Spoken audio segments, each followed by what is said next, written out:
सभी को मेरा नमस्कार। आज इस वीडियो में हम लोग शुरू करेंगे वित्त यानी कि सर्किल। रेखागणित का बहुत ही इम्पोर्टेंट ये टॉपिक होता है। इसमें आप वित्त की पहले डेफिनेशन जान लीजिए, छोटी सी डेफिनेशन है। वित्त ऐसे बिंदुओं का पथ होता है, रास्ता होता है, जिसकी एक निश्चित बिंदु से सदैव ये दूरी क्या रहती है, समान। यानी कि इस पथ पर, इस रास्ते पर हम बहुत सारे बिंदु लें, ऐसे हमने बहुत सारे बिंदु ले लिए, ऐसे बिंदु बिंदु बिंदु पाथ बनाते, रास्ता बनाते गए, और अगर इसकी एक निश्चित बिंदु से दूरियां सदैव क्या रहती हैं, समान रहती हैं, तो इस पथ को ही, इस आकृति को ही क्या नाम दिया गया, वृत्त नाम दिया गया, सर्किल नाम दिया गया।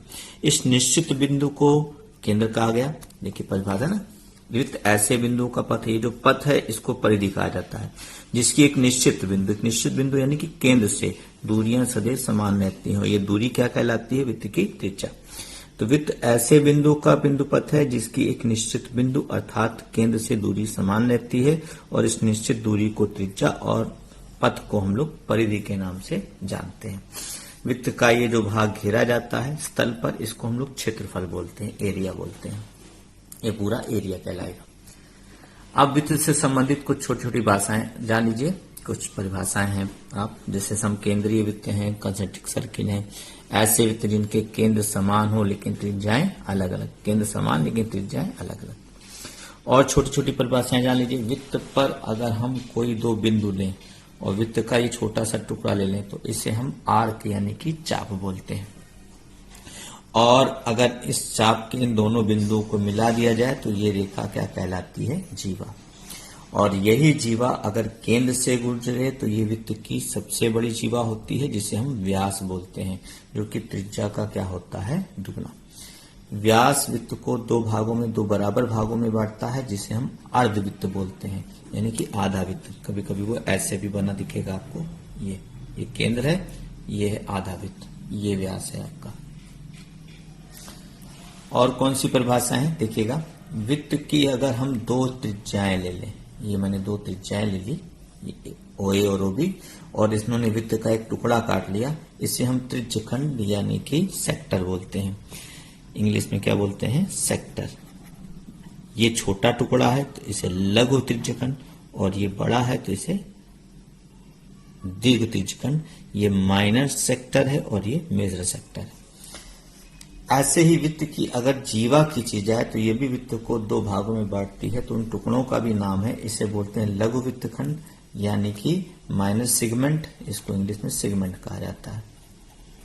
और इसे कहा जाता है मेजर सेगमेंट यानी कि दीर्घ वृत्तखंड।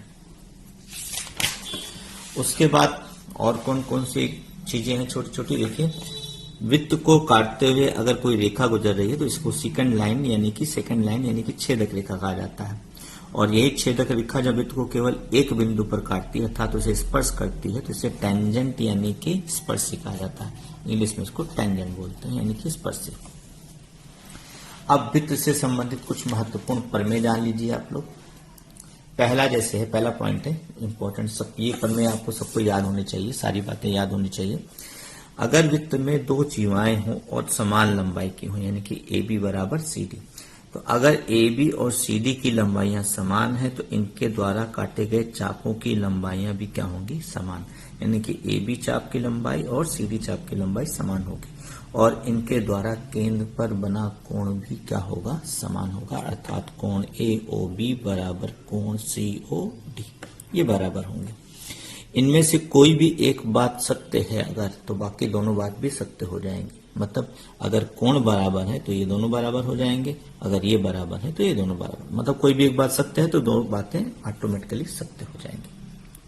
आई होप आपको समझ में आ गया होगा। नेक्स्ट पॉइंट है सर्वांगसम वृत्त क्या होते हैं। ऐसे वृत्त जिनकी त्रिज्याएं समान लंबाई की होती है, त्रिज्याएं समान हो तो सर्वांगसम कहलाएंगे। छोटी सी बात है, याद रखिएगा। अब उसके बाद नेक्स्ट पॉइंट है कि किसी वृत्त में किसी जीवा पर डाला गया लंब जीवा को समद्विभाजित करता है। यानी केंद्र से हम लंब डालें तो ये जीव OM अगर AB पर लंब है तो ये जीवा को समद्विभाजित करेगा, यानी कि AM बराबर BM है। तो कहीं पर भी केंद्र से लंब देखिए तो समझ लीजिए AM और BM बराबर होंगे।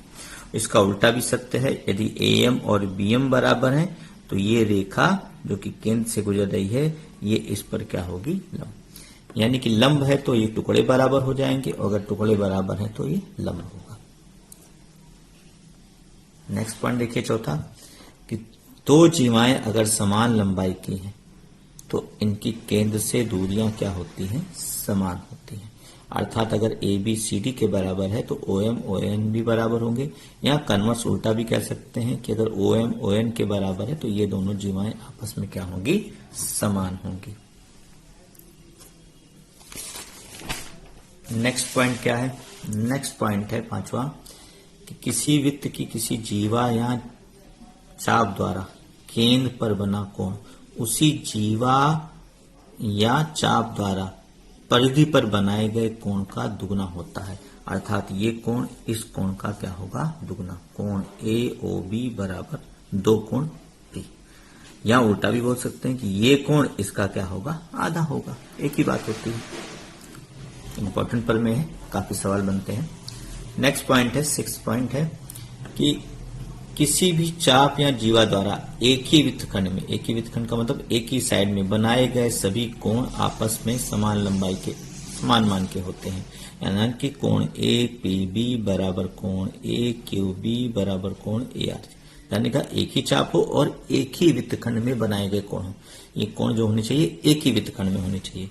एक ही वृत्तखंड का तात्पर्य एक ही दिशा में, एक ही साइड में। जैसे वृत्तखंड कैसे बनता है तो मैंने अभी बताया था। देखो, जैसे आपने ये जीवा खींची पी क्यू, तो अब पी क्यू जीवा द्वारा इस वृत्तखंड में अगर कोण बनाया गया है तो ये वाला कोण इस वाले कोण के बराबर होगा। परिधि पर बने होंगे कोण और एक ही वृत्तखंड में। ऐसा नहीं होगा कि पी क्यू ने एक कोण इधर बनाया और एक कोण इधर बना दिया तो इधर वाला इधर के बराबर होगा, नहीं। वो एक ही वृत्तखंड के कोण ऐसे बनते हैं, एक ही साइड में।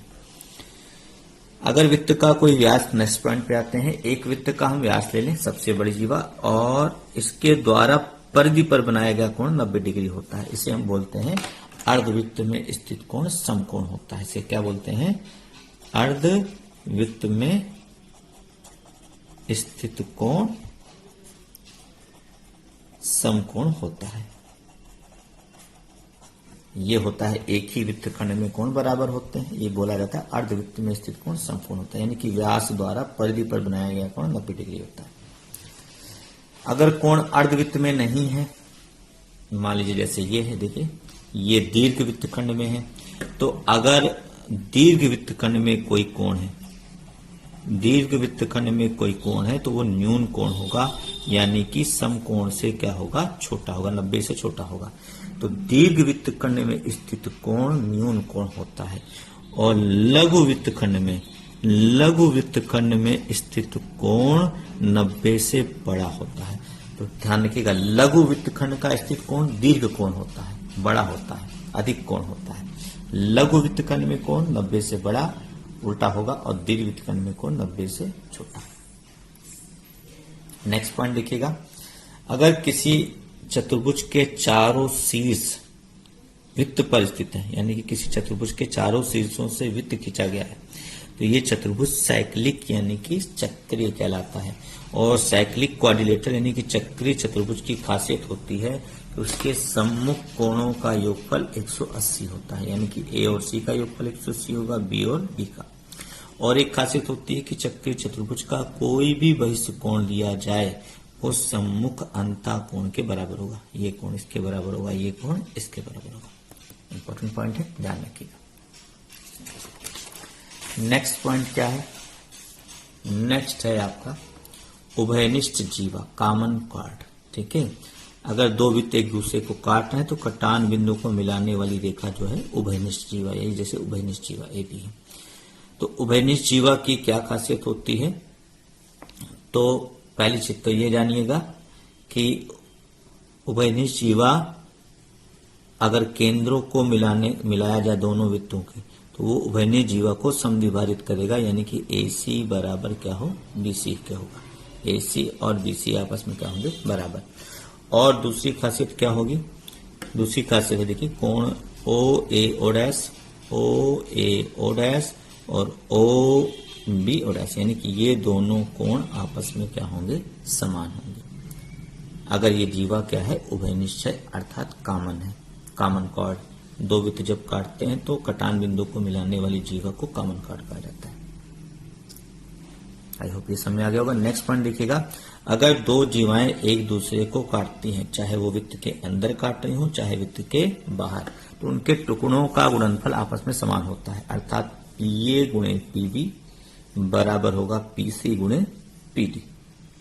और ऐसे ही अगर ये बाहर है, देखिए पीए गुणे पीबी और पीसी गुणे पीडी, इसको लिखते हो सावधानी बरतिएगा, अक्सर लोग गलत कर देते हैं। पीए और पीबी यानी कटान बिंदु से दूरी लेनी है जहां पे काट रहे हैं, ऐसा नहीं है कि पीए लिया तो ए बी ले लिया, ऐसा नहीं है। कटान बिंदु ये है तो पीए गुणे पीबी बराबर पीसी गुणे पीडी। नेक्स्ट पॉइंट है जो कि बड़ा फेमस है, जिसको आप जानते होंगे, स्पर्शी त्रिज्या पर लंब होती है, अर्थात अगर कोई स्पर्श रेखा है और जहां पर स्पर्श कर रही है वहीं पर त्रिज्या खींची जाए तो वो उस पर हमेशा लंब होती है, लेकिन 90 का कोण बनाती है। काफी इंपॉर्टेंट चीज और छोटी सी मामूली सी चीज है। नेक्स्ट पॉइंट देखिएगा, अगर किसी वृत्त के वाह्य बिंदु से स्पर्श रेखाएं किसी वृत्त पर खींची जाए तो पहली बात तो जानिए, दो स्पर्श रेखाएं केवल खींच सकते हैं। कितनी? किसी वृत्त के वाह्य बिंदु से हम कितनी स्पर्श रेखाएं खींच सकते हैं? केवल और केवल दो स्पर्श रेखाएं। और दूसरी खासियत क्या है कि इनकी लंबाइयां यानी कि पीए और पीबी की लंबाइयां आपस में समान होती हैं, ये भी ध्यान रखना है।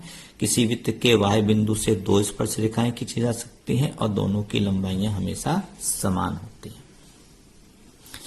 अब ये तो बात हो गई कि स्पर्शी की लंबाइयां, इससे कुछ और निष्कर्ष भी निकलते हैं इसी चित्र से कि पी ए ओ जो त्रिभुज है, यहाँ इसका नाम हमने लिख रखा है ए ओ पी, चाहे पी ओ पी बोलिए, ये सर्वांगसम होगा। अगर ए ओ पी लिख रखा तो यहाँ लिखेंगे बी ओ पी, ये दोनों त्रिभुज सर्वांगसम होंगे। और क्या खासियत है कि इस कोण का और इस कोण का योगफल कितना होगा? 180, ये भी ध्यान देना है आपको। और क्या खासियत है कि कोण ए पी बी यानी कि कोण ए पी बी, ये पूरा कोण ओ ए बी यानी कि इस कोण का या इस कोण का क्या होगा? दुगना होगा। इसका माप इससे क्या होगी? दुगनी। चाहे इसको बोल दीजिए चाहे इसको बोल दीजिए, क्योंकि ये दोनों तो आपस में बराबर ही हैं। तो ये इंपॉर्टेंट पॉइंट होगा 13। नेक्स्ट देखिएगा, ये है एकांतर वृत्तखंड के कोण समान होते हैं। एकांतर वृत्तखंड के कोण क्या होते हैं? जैसे मैंने आपको मान लीजिए यहीं पर एक चित्र और बना रहे हैं, ये एक वृत्त खींचा और एक स्पर्शी खींच ली और स्पर्श बिंदु पर एक जीवा खींच ली, तो ये जीवा वृत्त को दो भागों में बांटती है जिसको हम वृत्तखंड बोलते हैं। तो ये वाला जो वृत्तखंड होगा इस कोण के लिए एकांतर वृत्तखंड कहलाएगा। इस वाले कोण के लिए इधर वाला वृत्तखंड एकांतर वृत्तखंड कहलाएगा और इधर वाले कोण के लिए ये वाला वृत्तखंड एकांतर वृत्तखंड कहलाएगा। तो जैसे यहां पर मैंने चित्र बना रखा है, देखिए ये जीवा है पीबी और ये स्पर्शी है। इस कोण के लिए इधर वाला वृत्तखंड एकांतर वृत्तखंड कहलाएगा और इस जीवा द्वारा इस एकांतर वृत्तखंड में अगर कोई कोण बनाया गया है तो उसका मान इसके क्या होगा? बराबर, यानी कि कोण ये वाला बी पी वाई कोण ए के क्या होगा? बराबर होगा। ऐसे ही अगर इस जीवा द्वारा कोई और कोण बनाया जाता है, जैसे देखिए ये, तो ये वाला कोण भी इसके क्या होगा? बराबर। तो ये अगर आप इधर से देखना चाहते हैं, मान लो यही जीवा लेते हैं, ये भी जीवा ले सकते हैं। अगर इस जीवा को लेते हैं तो इस जीवा द्वारा ये जो कोण बनाया गया है ये वाला, ये कोण एकांतर कहलाएगा। एकांतर वृत्त, ये वाला कोण इसके बराबर होगा। तो ये कहलाते हैं एकांतर वृत्तखंड के कोण। इसको पकड़ने में दिक्कत होती है थोड़ा सा, तो जब मैं आपको कुछ क्वेश्चन सॉल्व कराऊंगा तो आप अच्छे से इसको अभ्यास करिएगा। तो 2-4 क्वेश्चन मैं करवा दूंगा जिससे आपको पकड़ में आना शुरू हो जाएगा। नेक्स्ट पॉइंट है 15 पॉइंट है, मान लीजिए कि एक जीवा ए बी है जिसको आगे बढ़ाने पर वो इस स्पर्शी पीटी को पी पर मिलती है, यानी कि एक स्पर्शी है तो एक जीवा है ए बी जो कि यहाँ पर पी पर, स्पर्शी और जीवा को आगे बढ़ाने पर कहाँ पे मुलाकात हो रही है? पी पर, इंटरसेक्ट कर रहे हैं, काट रहे हैं। तो पीए गुणे पीबी का गुणनफल इस स्पर्शी के वर्ग के बराबर होता है, पीटी स्क्वायर। बड़ा ही इंपॉर्टेंट प्रमेय है, तो इसको याद रखिएगा, पीए गुणे पीबी बराबर पीटी स्क्वायर। अब बात करते हैं उभयनिष्ठ स्पर्श रेखाओं की। कई सारे पॉइंट हैं। अगर दो वृत्त एक दूसरे के अंदर हैं तो हम कोई भी उभयनिष्ठ स्पर्श रेखा नहीं खींच सकते। उभयनिष्ठ स्पर्श रेखा का मतलब होता है ऐसी स्पर्श रेखा जो दोनों वृत्तों को स्पर्श करे। हम कोई ऐसी रेखा नहीं खींच सकते, जैसे इसकी स्पर्श खींचेंगे तो ये इसको नहीं छू रही होगी, इसकी स्पर्श रेखा खींचेंगे तो इसको छुएगी नहीं, काटेगी इसको। तो इसलिए एक की स्पर्शी दूसरे की छेदक रेखा बन जाती है। तो यहां पर कोई उभयनिष्ठ स्पर्शी नहीं मिलेगी, यानी कि ऐसी स्पर्शी नहीं मिलेगी जो दोनों वृत्तों को स्पर्श कर सके। और ऐसी कंडीशन तभी होती है जब इनके केंद्रों के बीच की दूरी जो होती है वो त्रिज्याओं के अंतर से भी कम हो जाती है। तो इसको समझने के लिए आप नेक्स्ट पॉइंट समझेंगे तो बेहतर रहेगा। अगर ये पॉइंट याद रहेंगे तो ये ऑटोमेटिकली आप पकड़ लेंगे। देखिए, एक उभयनिष्ठ स्पर्श रेखा कब बनती है? जब दोनों वृत्त एक दूसरे को अंतः स्पर्श करते हो। अंतः कब स्पर्श करते हैं? जब उनके केंद्रों के बीच की दूरी त्रिज्याओं के अंतर के बराबर हो। यानी कि अगर आपको इनके केंद्रों के बीच की दूरी पता है और त्रिज्याएं पता है, त्रिज्याओं को अगर आप घटाते हैं तो अगर वो दूरी के बराबर आ रहा है तो समझ जाइए दोनों वृत्त अंतः स्पर्श कर रहे हैं। और अंतः स्पर्श करने का मतलब एक उभयनिष्ठ स्पर्श रेखा मिलेगी, यानी कि ऐसी एक रेखा मिलेगी जो दोनों वृत्तों को क्या कर रही है? स्पर्श कर रही है। अगर दोनों वृत्त एक दूसरे को काट रहे हैं इस तरह से तो दो उभयनिष्ठ स्पर्शी मिलेंगी। इनको हम लोग अनुस्पर्शी बोलते हैं। दो उभयनिष्ठ स्पर्शी मिलेगी और ये कंडीशन तब आएगी जब केंद्रों के बीच की दूरी त्रिज्याओं के अंतर से बड़ी हो जाएगी।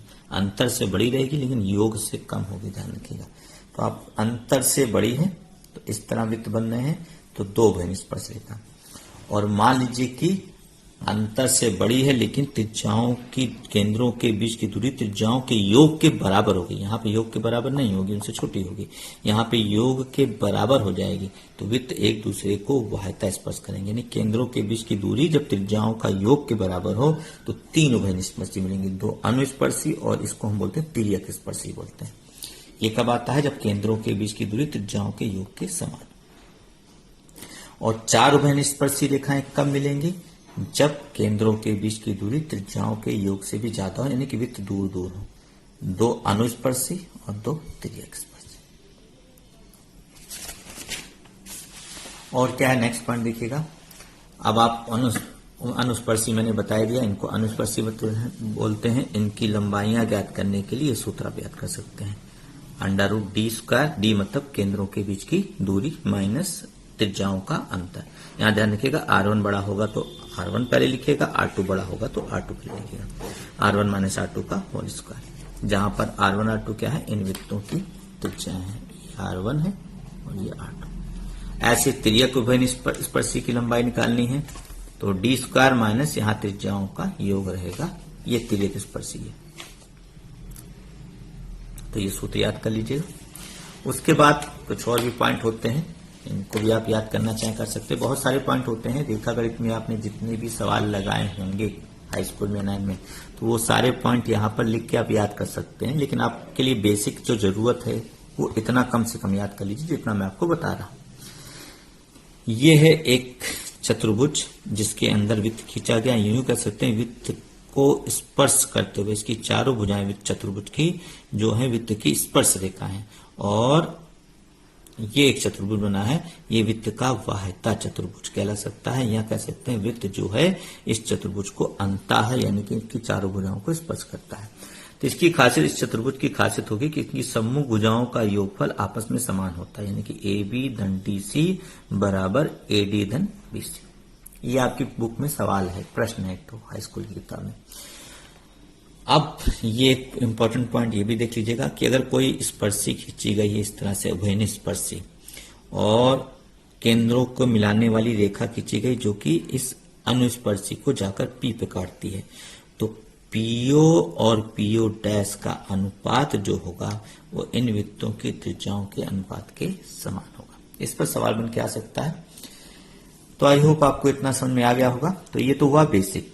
नेक्स्ट वीडियो में हम लोग इन सारी चीजों पर क्वेश्चन लगाने का प्रयास करेंगे जिससे आपको ये चीजें और अच्छे से याद हो। तब तक आप इनको अच्छे से बार बार पढ़िए, बार बार देखिए और रिवाइज कर लीजिए। Okay, thank you.